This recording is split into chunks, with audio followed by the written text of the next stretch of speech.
Well, Game Fair, we got the restaurant opposite the main ring there, and it's split into two parts. So there's 500 seats one part, 300 seats the other part. So as from 12 o'clock, you get about 650 people walk in 10 minutes. By restaurant standards, that's pretty good, isn't it? It is, but it's the logistics of serving it. So there's 10 guys in the kitchen, now 9 because I'm here. Normally with a restaurant you take a check order system and all that. The check order system is only for the front of house. Once we start at 10 o'clock, we just don't stop serving. So it's basically plates of 10 and you just keep going till 3 o'clock. And don't look down and don't stop and just keep going. Right. And sold 590 portions of fish and chips yesterday. Good heavens, yeah. Wow. We've got 1,000 partridge in the oven as we speak. Wow, fantastic. All right, well, that's good news for big game ovens. sales. Big ovens, but yeah, and the rest of it, we've got, obviously nearest to here, we've got Ligham Arms, Chewton Glen, Clifton, Mayfair Townhouse, Chelsea Townhouse. There's a site in Barbados that's opening.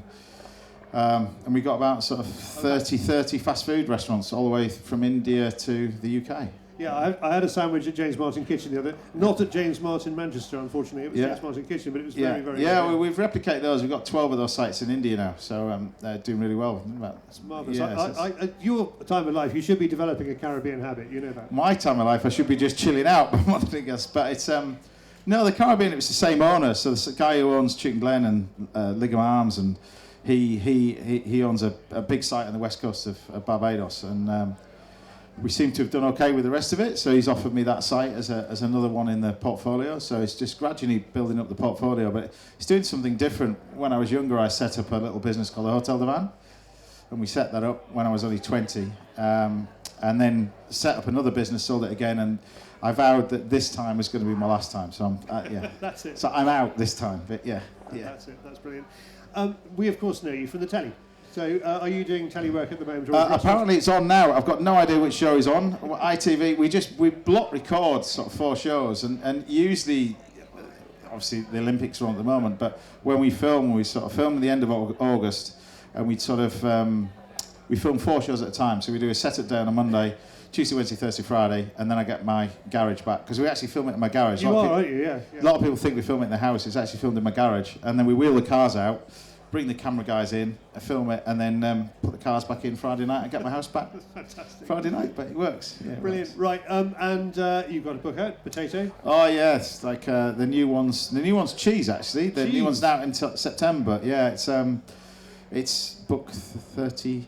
Oh, good heavens! Like that. Okay. So the idea is you take a subject like cheese, potato, whatever. Yeah, it's interesting when you first started off in publishing's changed over the years like anything, but it's now it's really dictated to by the publisher really. So they're seeing what everybody else is doing, and I kind of don't follow that. So the butter book that I did was in the middle of when everybody's talking about health food and stuff like that. I brought out a book of butter, and that was our biggest seller. So I think you've got to believe in what you believe in and stick to your sector, stick to what you believe in, and that's what we tried to do with this. So we've done obviously butter and potato and cheese and that kind of stuff, and so carry on that portfolio, and then there's possibly another adventure next year, I think, maybe. Ooh, what? Maybe I want to go to Canada, but the ITV want me to go to Australia. And, that sounds very wilderness. Is that the idea? I like Canada really. I think it's quite fascinating that because you've got that North America bit, but then you've got obviously Alaska bit, the further bit of you've got such a variety of things. And such a variety of food, and most of the best wheat is Canadian wheat. It's amazing, so I'd love to go there and see that. And but you've got great seafood, you've got a bit of everything there. Whereas Australia, it's just too bloody hot. It's too far away, and they want me to go because it's a big market for us and ITV. But I just think it's a long way. It's a long way to go. Keep backing the trend. I think that's the best idea. Yeah. I mean, Canada's got the French influence as well. Is that must have been part of your kind of catering story, cooking story? Yeah, I think the whole thing about your career and your life is you start. I started cooking quite young. I was in the kitchens when I was 8 years old.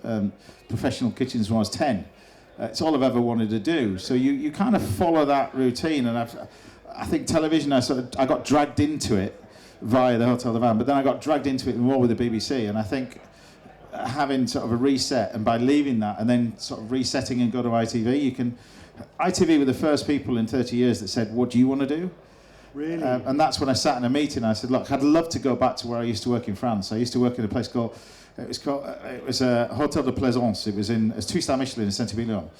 And my dad used to dump me there because my dad used to import most of the Saint-Emilion into the UK back in the 70s and 80s. And he would tell my mother that I was going on a gastronomic experience. What it was leaving me for 6 weeks while he got pissed around France for 6 weeks and then picked me up on the way back. But I think I was 11 when I first went to the Hotel de Plaisance. And I went back there, but I went back in Keith Floyd's 2CV. Oh, so, and it's one of those magical things. Keith Floyd, I first met Keith when I was 10, working at a place called the Mallean Spout in Goathland. If anybody knows, like Goathland, Heartbeat, that area. Yeah. They had a place called the Mallean Spout. We used to go gourmet dinners there. And my dad used to supply the wine, and then I got put in the kitchen, and yeah, it's kind of... Now, Goathland, obviously very well known for grouse shooting, and one of the great things you've done for us, for the Game for our audience, has been championing game. Yeah, I try. It's going to be quite controversial, but people need to help themselves, really. I kind of try my own bit, and I try my best, and every year I sort of do a game thing and on the table on the Saturday show and explain to everybody the different types of game, the seasonality of everything else. But I just think the industry needs to help itself more. It's maybe controversial in this, but it's well, there's a big stopping point with lead. Lead is the big issue, and it's not a big issue. It needs to stop. Because of what it looks like. Because I'm trying to get in the supermarket. The supermarket says, has it got lead in it? It's got lead in it. No, we won't touch it. That is 100%. They will not even entertain even a conversation with you. Right.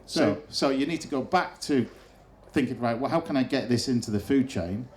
And by getting it into the food chain, if that's steel shot, then that's his. But people are moaning that steel shot always goes rusty. Well, you don't hang birds for too long anyway. You shouldn't be doing that. You just do that when my granny was alive, with no fridges. But it's different now. The amount of game that there is too much. So it's we as in me, I've worked it out before we came here. I actually buy 60,000 partridges, just me in my business. Yeah, but it's getting people to consume it. Yesterday I put venison pie on. Venison's from the estate. 80% of what we sold was fish and chips. Yeah, they do. I mean, they see it as partridge. I know, but it's partridge on today. It'll probably be 30% of my menu. Really? Yeah. I mean, it is a luxury item, isn't it? Well, it's not really, because what we're buying it for is, partridges now I can buy at 75 pence. Really? Yeah. So, for us, it's fantastic. It's a great protein. It's what you do with it. Pheasant is a tricky one because I'll only buy the female pheasants. I won't buy male. Why is that? Well, if you know, I say the greatest chicken in the world is the French poulet de Bresse. The white feather, the red comb, and the blue leg. If you go to a market around France, they will have male poulet de Bresse and female poulet de Bresse. The female poulet de Bresse are 20 euros more than the male. Wow. And without a doubt, the hen pheasants, the partridge and the grouse taste better. They taste better. 100%, really? Yeah. Okay. 100%. Well, lovely thing about these chats is you walk away with something you can tell people in the pub. 100%. That's fantastic. And 100%. But you've got to treat the cock pheasant slightly different to the way that you cook it, because not just its size, but the legs are much tougher, and it's just a different thing altogether. So. S.J. Hunt from Country Food Trust. Now, she has solved the problem we had of not being able to get rid of all of our birds into the food chain, as some of us see it. That is no longer a problem, but you want steel, and that will solve the top end problem. Really, lead is always it's a difficult one. I get that, but if you take a lead shot, for instance, 32 gram, 34 gram lead shot, what are there? 3,000 lead shots, 3,000 shots in a day. If you took all that lead and put it in a bucket, it's 120 kilos. I'm going to then pour it all over this ground. It did come out of the ground originally. I know, but I'm going to pour it over this ground. Okay.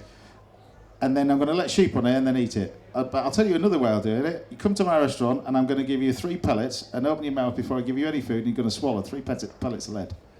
Would you do it? Very difficult. But that's what you're asking my customers to do. Okay, I see. So it becomes that is the analogy that you've got to look at. There'll be some harumphs in the audience. Well, there may be, but I'm at the end bit. Okay, so, all right. And you're at the bit where you have to say, this is a brilliant piece of meat. Well, I'm at the bit that's get 15,000 quid when somebody chips the teeth. Oh, really? Yeah. Okay, all right. So, but do you know what I mean? But you've got to, I know but we've got to address it if you want it to, I'm saying right at the end, I'm doing my best where I stand. I'll stand there on television and I'll say this, we need to eat more pheasant, we need to eat more partridge. I will do my bit. But it requires other people to help. You might have to serve grouse with an NDA or something like that, I think. Well, that becomes a tricky one, doesn't it? But grouse, you see, I stopped buying grouse probably certainly the end of October.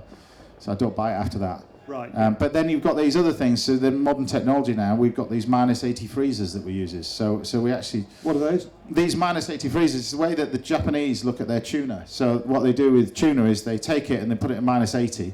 It means that it changes the structure of meat and fish. It's quite an amazing thing, taking it to -80. But it gives it a never-ending shelf life. So normally in a freezer it's 3 months, 4 months. -80, it will last forever. It doesn't go off. But also when you reconstitute, as in when you bring it back to room temperature, you can eat it raw. You can't. Oh, really? So I could eat grouse taken from the field, put it in a -80 freezer, bring it out, and I could ceviche it and eat it. Wow. Okay. And I can do that with lobster. I can do that with scallops. It's really so. We've just started to. We've bought about 4 of these -80 freezers in the restaurant, and obviously we're going to start looking at this for game for next year, because that's quite.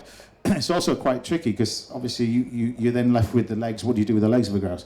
Whereas doing this way, it actually tenderises the legs and there as well. You can eat the entire thing.